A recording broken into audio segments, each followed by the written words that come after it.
¿Sabías que existen iglesias que se presentan como cristianas, pero que, según muchos creyentes, enseñan doctrinas completamente alejadas del Evangelio bíblico?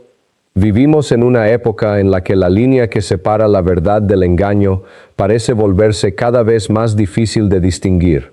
La oscuridad ya no siempre se muestra de manera evidente.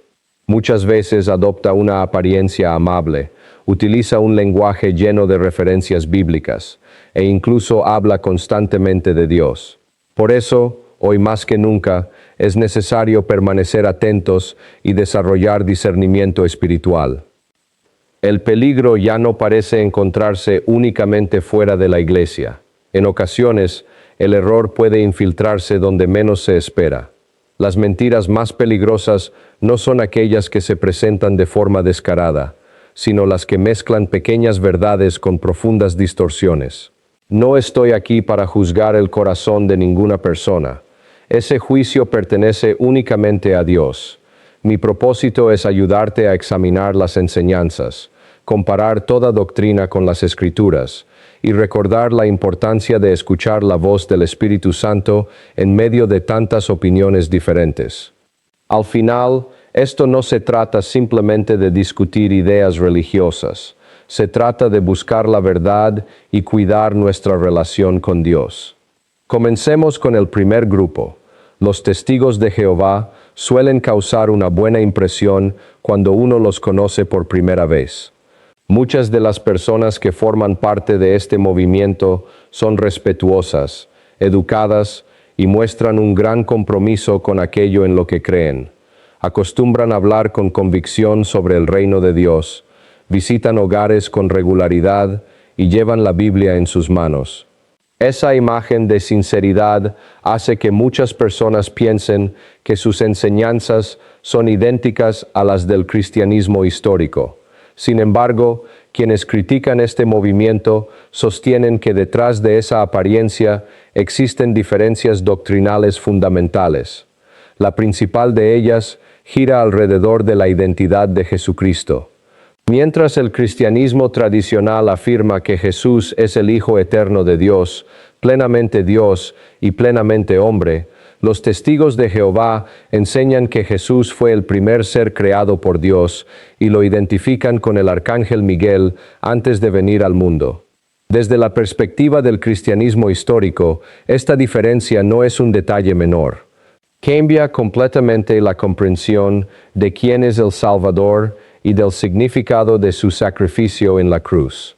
Para la fe cristiana tradicional, la muerte de Cristo tiene un valor infinito precisamente porque Él comparte plenamente la naturaleza divina.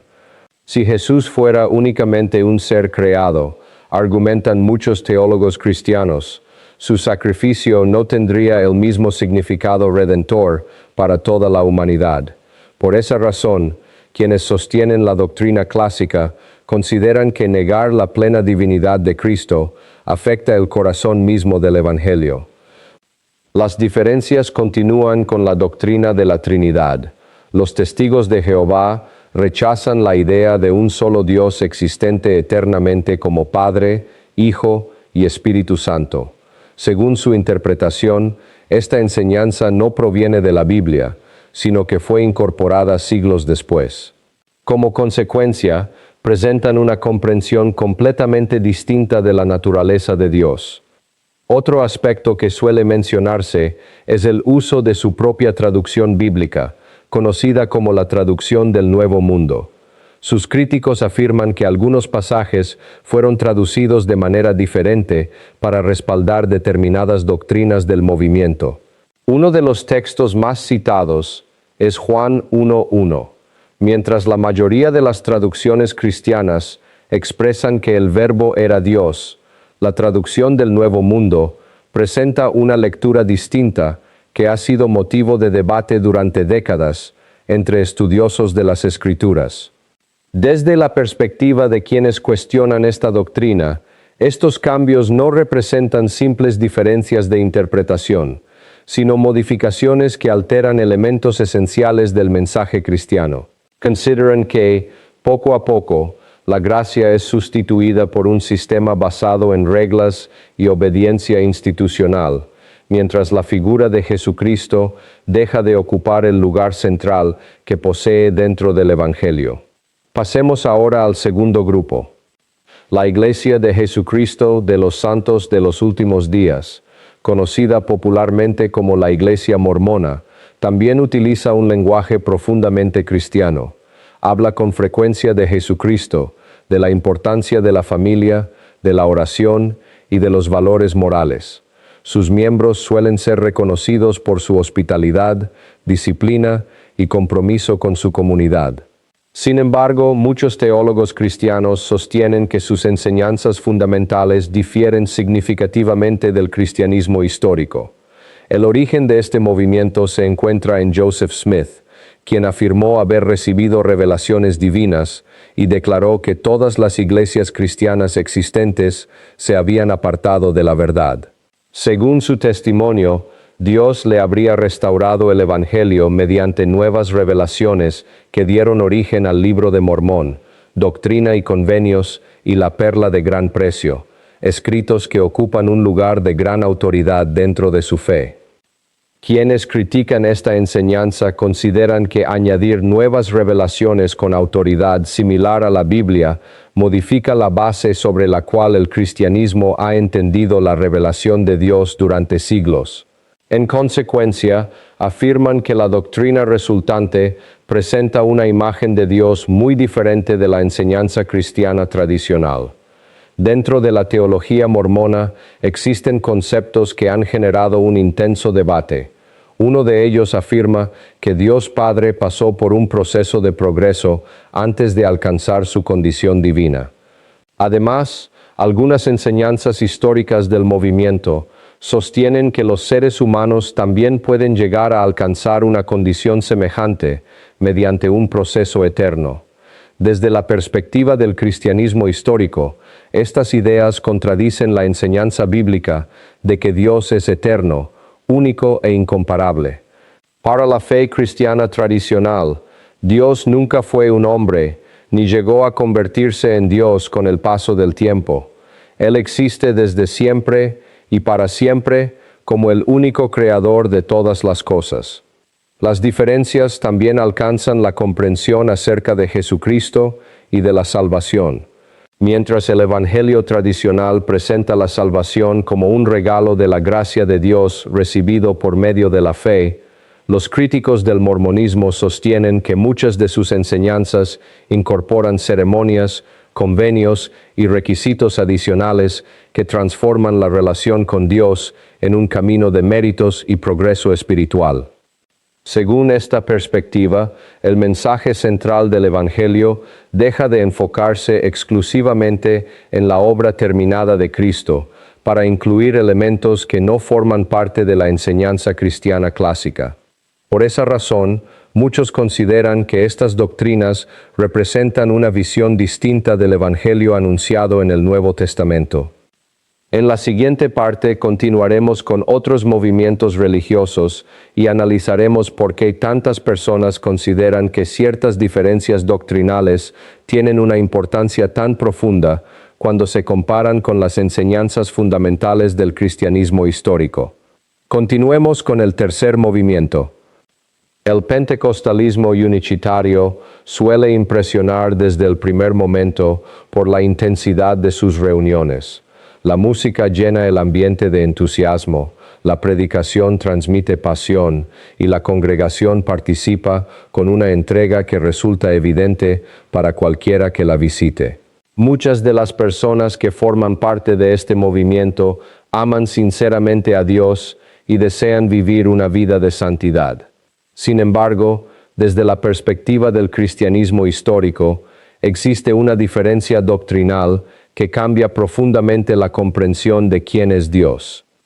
Mientras la fe cristiana tradicional ha confesado durante siglos que existe un solo Dios en tres personas distintas, el Padre, el Hijo y el Espíritu Santo, el pentecostalismo unicitario sostiene que Dios no existe eternamente como tres personas, sino que simplemente se ha manifestado de diferentes maneras a lo largo de la historia.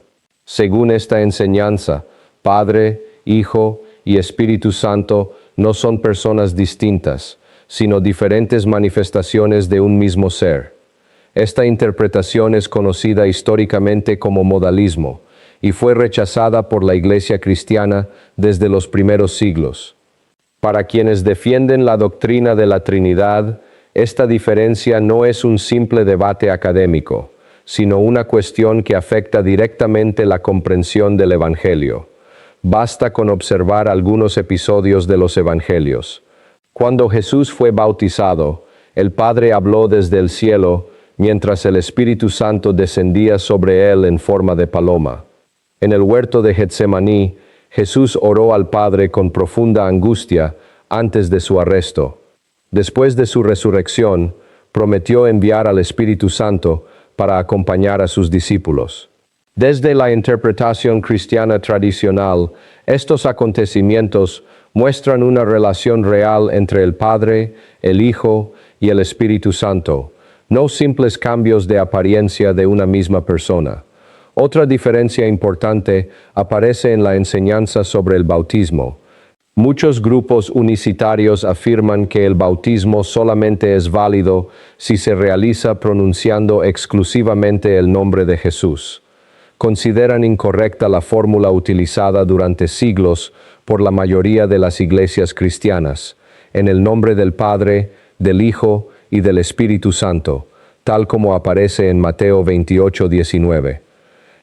Los críticos de esta doctrina sostienen que una enseñanza así termina trasladando la atención desde la obra salvadora de Cristo hacia la forma exacta en que se pronuncian determinadas palabras durante una ceremonia. Desde esa perspectiva, el centro deja de ser la gracia de Dios para enfocarse en un requisito ritual específico.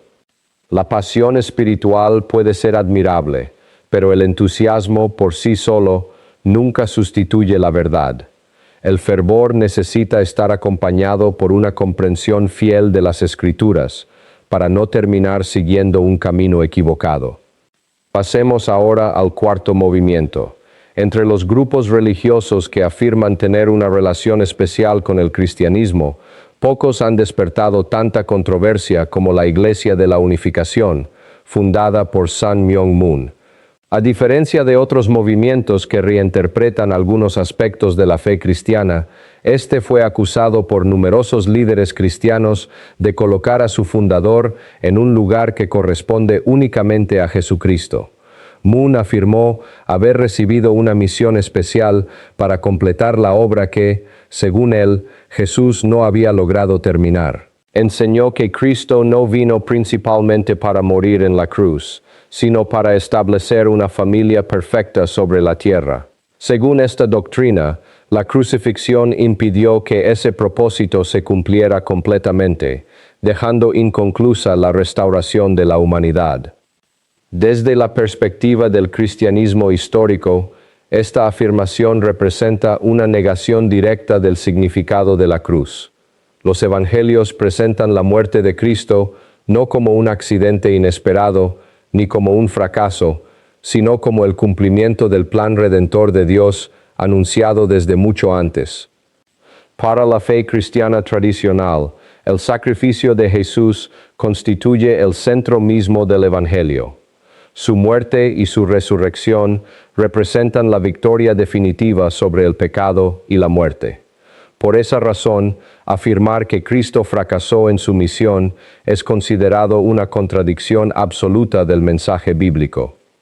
Con el paso de los años, la Iglesia de la Unificación desarrolló una estructura altamente organizada, caracterizada por una fuerte autoridad central y por las conocidas bodas multitudinarias celebradas bajo la dirección de Moon. Dentro de este sistema, la familia perfecta ocupa un lugar central en el proceso de restauración espiritual. Los críticos sostienen que, poco a poco, la confianza en Jesucristo termina siendo reemplazada por la obediencia al fundador y por la aceptación de sus enseñanzas como la clave para alcanzar la plenitud espiritual. Desde esa perspectiva, la sencillez del Evangelio, queda sustituida por un complejo sistema de autoridad y lealtad institucional. Llegamos ahora al quinto movimiento. El nombre ciencia cristiana puede transmitir la impresión de combinar la fe con el conocimiento científico. Sin embargo, numerosos estudiosos consideran que sus enseñanzas no corresponden ni al cristianismo histórico ni al método científico moderno. Este movimiento fue fundado durante el siglo XIX por Mary Baker Eddy, quien desarrolló una visión completamente distinta acerca de la realidad, el pecado, la enfermedad e incluso la muerte. Según sus enseñanzas, muchas de las experiencias humanas que consideramos reales son, en realidad, ilusiones producidas por la mente. Desde esta perspectiva, la enfermedad no posee una existencia verdadera, sino que refleja un error en la forma de pensar. El sufrimiento tampoco sería una realidad definitiva, sino una percepción equivocada que puede corregirse mediante una comprensión espiritual adecuada.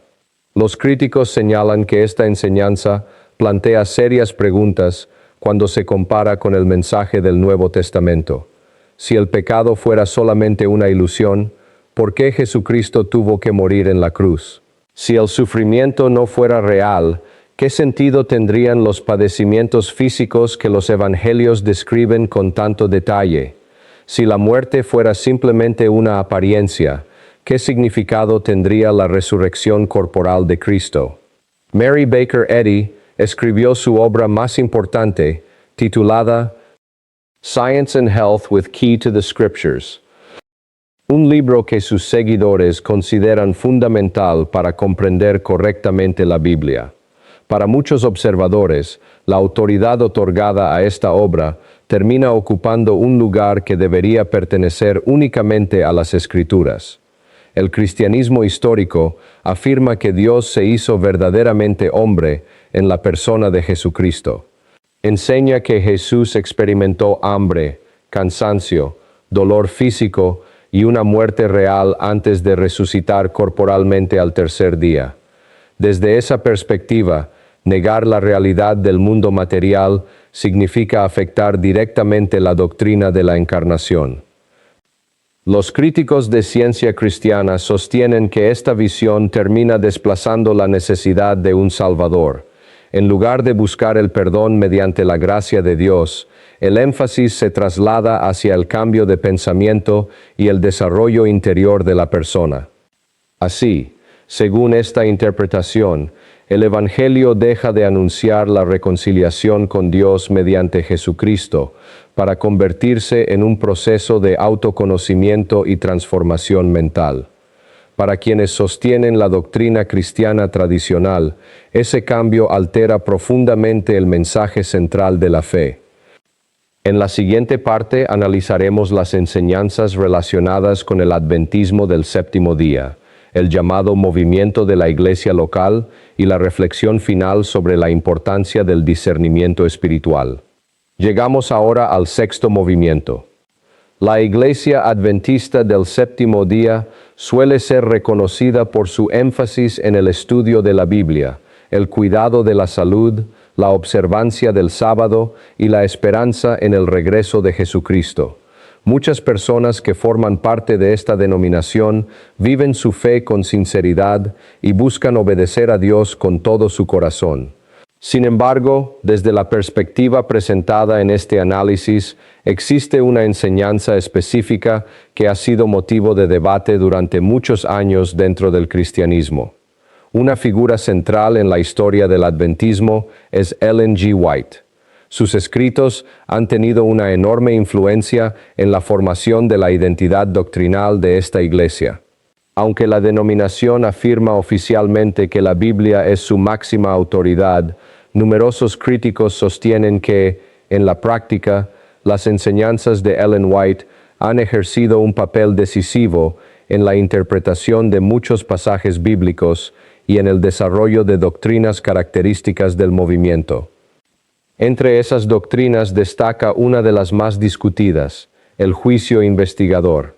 Según esta enseñanza, en el año 1844, Cristo inició una nueva fase de su ministerio celestial, examinando los registros de la vida de quienes profesan creer en Él para determinar quiénes permanecerán finalmente entre los salvos. Para quienes observan esta doctrina desde la perspectiva del cristianismo histórico, surge una pregunta inevitable. Si la obra de Cristo quedó completamente terminada en la cruz, ¿por qué sería necesario un proceso posterior para determinar la salvación de los creyentes? El Nuevo Testamento presenta repetidamente el sacrificio de Jesús como una obra completa y suficiente. Antes de entregar su espíritu, Cristo pronunció unas palabras que han quedado grabadas para siempre en la memoria de la Iglesia. Consumado es. Para millones de cristianos, esa declaración significa que el precio del pecado fue pagado por completo y que nada puede añadirse a la obra redentora del Salvador. Los críticos del juicio investigador consideran que esta doctrina puede producir una profunda incertidumbre espiritual. En lugar de descansar plenamente en la gracia de Dios, algunos creyentes viven con la sensación de que su destino eterno continúa dependiendo de una evaluación constante de sus obras. Desde esta perspectiva, la seguridad de la salvación deja de apoyarse exclusivamente en Cristo para quedar acompañada por una preocupación permanente acerca del rendimiento espiritual personal. La paz es sustituida por la ansiedad y la confianza por el temor. También señalan que, con el paso del tiempo, el énfasis en determinadas normas relacionadas con la alimentación, el sábado y otros aspectos de la vida cristiana puede llegar a ocupar un lugar desproporcionado frente al mensaje central del Evangelio. El peligro, afirman, consiste en que la atención se desplace lentamente desde la persona de Jesucristo hacia un sistema de cumplimiento religioso. La preocupación expresada por quienes sostienen esta crítica es sencilla. Cualquier enseñanza que haga pensar que la obra de Cristo necesita ser completada por el esfuerzo humano termina debilitando el mensaje de la gracia. Llegamos ahora al séptimo y último movimiento de esta lista.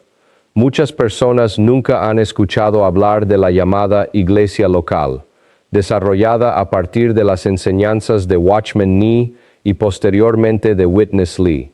A diferencia de otros movimientos que llaman la atención por doctrinas llamativas, el principal motivo de preocupación señalado por sus críticos no radica únicamente en algunas de sus enseñanzas, sino en la manera en que entienden la propia Iglesia.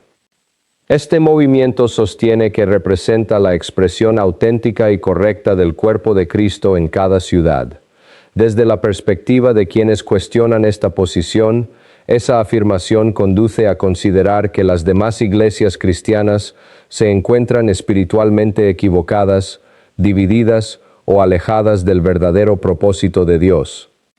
Cuando una comunidad comienza a verse como la única expresión legítima de la iglesia, aparece un riesgo importante.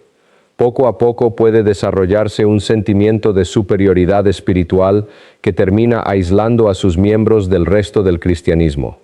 Diversos ex-integrantes han relatado que abandonar el movimiento era presentado como una decisión equivalente a apartarse de la voluntad de Dios.